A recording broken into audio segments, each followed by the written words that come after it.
అన్న నమస్తే అన్న. నిన్న పేరు నాని మాట్లాడుతూ దివ్యాంగ నేతలు ఎన్టీఆర్ వైఎస్ రాజశేఖర రెడ్డి లాగా బతకాలనుకుంటారు ఎవరైనా సరే, చంద్రబాబు లాగా మోసం చేసేది విధంగా ఎవరైనా బతకాలనుకుంటారా అని చెప్పి మాట్లాడుతున్నారు పేరు నాని. ఏం చెప్తారు మీరు దానికి? పేర్ని నాని ఒక దొంగ. అతని భార్య పేరు మీద కూడా ఏదైతే మన పీడిఎస్ బియ్యం చేసినటువంటి దొంగ. పేర్ని నాని కొడుకు ఒక దొంగ. అతని స్నేహితులు ఉన్నారు, ఎవరు గుట్కా నాని, ఈ నాని, వీళ్ళందరూ కూడా శనీశ్వరంలాగా పట్టారు రాష్ట్రానికే కాదు వైసీపీ పార్టీకి కూడా. ఎందుకంటే వీళ్ళ నోటి మాటలకి ప్రజలు పిచ్చోళ్ళు అయ్యారు. విని ఏదో హీరోయిజం ఫాల్స్ ఇమోజ్ పెంచుకుంటారన్నారు. వీళ్ళే వైఎస్ఆర్సీపీ పార్టీని పూర్తిగా ముంచేశారు. తర్వాత ఇప్పుడు మళ్ళీ మేము ఉండామనేటటువంటి ఉనికిని కాపాడుకోవడానికి పేర్ని నాని ఈ మధ్యలో కొంచెం ఎక్కువ చేస్తూ ఉన్నాడు. అతన్ని అరెస్ట్ చేస్తే నేను కూడా జైలుకి వచ్చి వెళ్ళొచ్చానన్నా అని చెప్పేసి జగన్మోహన్ రెడ్డికి చెప్పటానికి అని చెప్పేసి మేము భావిస్తూ ఉన్నాం. అంటే అసలు ఈ ప్రభుత్వం అసలు ఎవరిని పట్టించుకోవట్లేదు, మోసం చేస్తూ ఉంది ప్రభుత్వం. అసలు చంద్రబాబు లాగా ఓసరవల్లి లాగా రంగులు మార్చుతున్నాడు చంద్రబాబు. ఓసరవల్లి కూడా చంద్రబాబు నుంచి సిగ్గుపడుతుందేమో అన్నట్టుగా మాట్లాడుతున్న వైసీపీ నాయకులు. ఏంటన్న అసలు?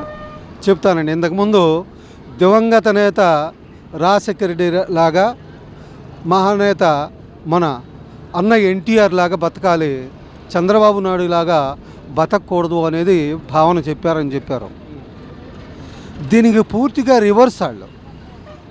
ఫ్యాక్షనిస్ట్కి, అరాచకానికి, ఏదైతే అవినీతికి పెట్టినటువంటి పేరు వైఎస్ జగన్మోహన్ రెడ్డి, అతని కొడుకు, వాళ్ళ కోటరి. కానీ మా చంద్రబాబు నాయుడు ఈ రాష్ట్రం యొక్క మంచి కోసం, ప్రతిపక్షంలో ఉన్న పాలకపక్షంలో ఉన్నా సరే ప్రజల కోసమే జీవించినటువంటి, ప్రజల కోసమే పనిచేస్తున్నటువంటి మా ముఖ్యమంత్రిని అవాకులు చవాకులు పేల్తే నాని ఇక నీ ఇల్లు చుట్టుముట్టడం మా తెలుగు తమ్ముళ్ళకి ఎంతో పెద్ద ఇది కాదు. కానీ దానివల్ల సంకేతాలు వేరే విధంగా వెళ్తాయని చెప్పేసి ఊరుకుంటా ఉన్నావు. నువ్వు రెచ్చిపోతా ఉన్నావు. నీకు తగిన శాస్తి తగిన టైంలో చెబుతావు అని చెప్పేసి తెలియజేస్తూ ఉన్నాం. అంటే అసలు ఈ కూటమి ప్రభుత్వం వచ్చాక అసలు చిత్తుమారిన నక్క కూడా ఈ విధంగా చేయదాం, ఆ విధంగా చేస్తూ ఉన్నారు. చెప్పిన హామీలు ఒకటైతే వాళ్ళు చేయట్లేదు, అసలు ప్రజలు కూడా పట్టించుకోవట్లేదు అని చెప్పి మాట్లాడుతూ ఉన్నారు వాళ్ళు. ఇది ఒక ఫేక్ పార్టీ అండి. సూపర్ 6ని గ్రాండ్ సక్సెస్గా చేసినటువంటి పార్టీ ఇది. సంక్షేమ పథకాలని, అభివృద్ధిని జోడెద్దుల్లాగా పరిగెత్తిస్తున్నటువంటి పార్టీ ఇది. ఇది చేసి ఊరవలేక ఓ గ్లోబల్స్ ప్రచారం అంటారు చూసారా, అది హిట్లర్ దగ్గర ఎవడ ఉన్నవాడంట. గ్లోబల్ సరే మనం ఏం చేయలేవరా నాయన, కాబట్టి అబద్ధాన్ని పదే పదే పదే చెప్తే 100 మందిలో అవునేమోలే, నిజం కాకపోతే ఎందుకు చెప్తాడులే అని చెప్పేసి ఇలా నమ్ముకుంటా పోతే చివరికి కొంతమందినా నిజం అని చెప్పేసి నమ్ముతారు అనేటటువంటి భావనలో ఉన్నావు. నువ్వు మాట్లాడటానికి అర్హత లేనిటువంటి మంత్రివి పేర్ని నాని. అంటే పక్కన వాళ్ళు మాట్లాడుతూ అసలు మన రాష్ట్రంలో ఉన్నామా, రాతీయోగంలో ఉన్నామా, లేక రాక్షస పాలనలో ఉన్నామా, అసలు ఏంటి చంద్రబాబు ఇలా చేస్తున్నాడు, అసలు ప్రజలను పట్టించుకోవట్లేదు, అసలు ఈ విధంగా కక్షపూరిత రాజకీయాలు చేస్తున్నాడు కానీ అసలు ప్రజలను పట్టించుకునే ఉద్దేశం చంద్రబాబుకు లేదని చెప్పి మాట్లాడుతూ ఉన్నారు. వైసీపీ కోటరీ మొత్తం వచ్చి గ్రీవెన్స్ పెట్టండి. మీ దగ్గర ప్రజా సమస్యల కోసం ఎవరైనా జనం వస్తారా? ఏ ప్రజలు నీకు ఏ ఇబ్బంది ఉందని చెప్పేసి వచ్చి చెప్పారు?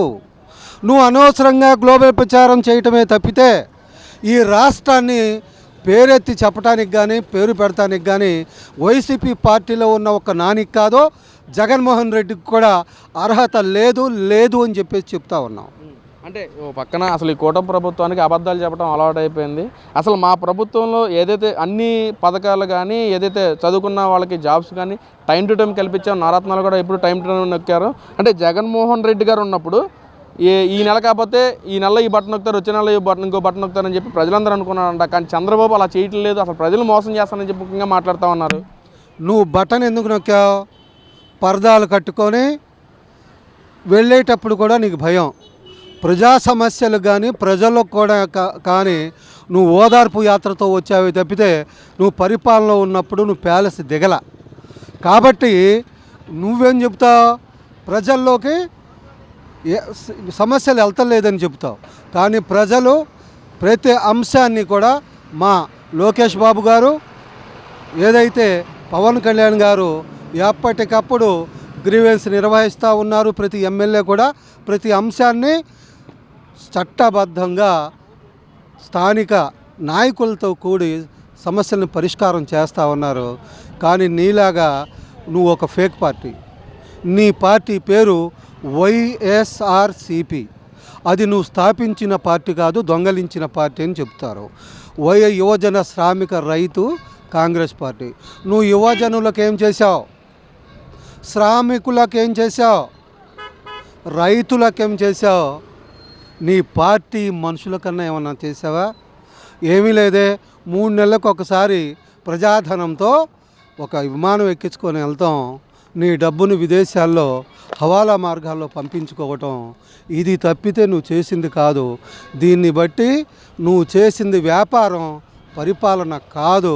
నువ్వు ఒక ఫేక్ సీఎంగా, వన్ టైం సీఎంగా మిగిలిపోయావు అని చెప్పేసి తెలియజేస్తాను. సార్ నమస్తే, మీ పేరండి? నా పేరు విజయభాస్కర్, మాది జమ్మలమూడు కాన్స్టిట్యున్సీ, మైలవరం మండలం, వేబరాల గ్రామం. ఏం చేస్తారు? వీవర్స్. ఓకే, ఏం సార్ ఈ 19 నెలల కాలంలో అసలు ఎలా ఉంది పరిపాలన? చంద్రబాబు నాయుడు గారు మీకు నచ్చినట్లుగా చేస్తున్నారా, లేక విరుద్ధంగా ఏమైనా చేస్తూ ఉన్నారా? మాకు నచ్చినట్టే చేస్తున్నాడు. గత ప్రభుత్వానికి ఇప్పుడు ప్రభుత్వానికి చాలా తేడా ఉంది. గత ప్రభుత్వంలో వీవర్స్ మీద 300 నెలకు వచ్చే కరెంట్ ఛార్జీ, ఈ జగన్ గవర్నమెంట్లో అది 1500 నుంచి 2000 వరకు ఒక నెలకు తీసుకోవడం జరిగింది. చాలా దుర్మార్గంగా అప్పుడు వీవర్స్ పైన జగన్ చేయడం జరిగింది. ఇప్పుడు అలా ఏం లేదు. గత వచ్చిన ఛార్జీలే ఇంకా ఒక నెలకు కొంతవరకు తగ్గించినాడు. సర్ఛార్జీల పేరుతో తగ్గడం వల్ల చాలా వ్యూవర్స్కి మేలుంది. ఇప్పుడైతే గవర్నమెంట్ అభివృద్ధిలో చాలా వరకు బాగా చూసుకున్నది. ఇంతవరకు అయితే చాలా పర్వాలే. అంటే ఒక పక్కన మాట్లాడుతున్నారు, చంద్రబాబు వచ్చిన తర్వాత కరెంటు బిల్లులు తగ్గిస్తా అని చెప్పి మాట్లాడారు. కానీ అసలు బాధులే బాధులు అని చెప్పి చంద్రబాబు బేపచ్చంగా కరెంటు బిల్లు మీద కోతలు ఇది వేస్తా ఉన్నారని చెప్పి వైసీపీ నాయకులు మాట్లాడుతున్నారు. ఏం చెప్తారు సార్ మీరు? కరెంటు బిల్లులు పెంచడం అనేది అవాస్తవం, చాలా తప్పు. గత గవర్నమెంట్కి ఇప్పుడు కరెంటు బిల్లులు తగ్గుతూ వస్తున్నాయి తప్ప పెరగడం అయితే ఎక్కడ లేదు.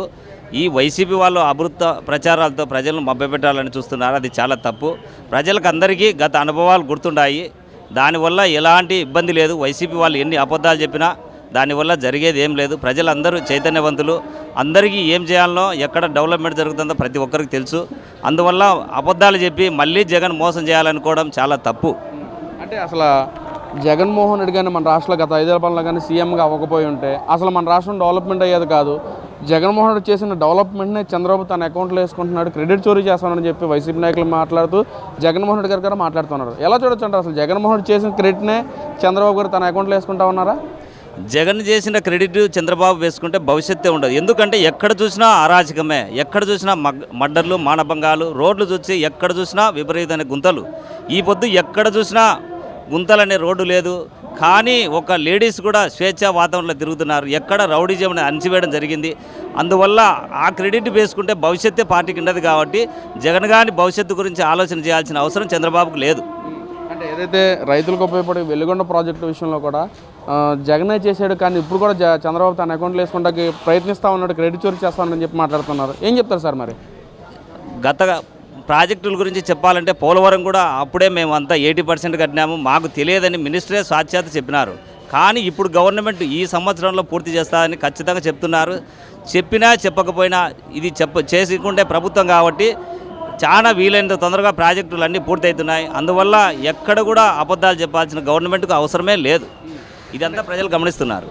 మరి పక్కన జగన్మోహన్ రెడ్డి గారు కూడా మాట్లాడుతూ అసలు చంద్రబాబు ఎంత వయసు వచ్చినా సరే ఓసరోలిలాగా రంగులు మారుస్తూ ఉన్నాడు. అసలు ఎందుకు చంద్రబాబుకి 80 సంవత్సరాలు వచ్చినా సరే ఇంకా సిగ్గు లేదా? ఎందుకు ఇలా నేను చెప్పిందే తన మంచి అకౌంట్లో వేసుకున్నాడని చెప్పి జగన్మోహన్ రెడ్డి మాట్లాడుతున్నారు సార్. అసలు ఎలా చూడొచ్చు అంటారు? చంద్రబాబు వయసు వస్తున్నాడంటే అతని స్వార్థానికి వాడనులే. రాష్ట్ర ప్రజలు భవిష్యత్తు గురించి బాగుండాలని ఆలోచన చేస్తున్నాడు తప్ప తను ఎక్కడ కూడా రాజకీయ వ్యామోహంతో కానీ ఇంకా ప్రజలను మోసం చేయాల్సిన చంద్రబాబుకు అవసరం లేదు.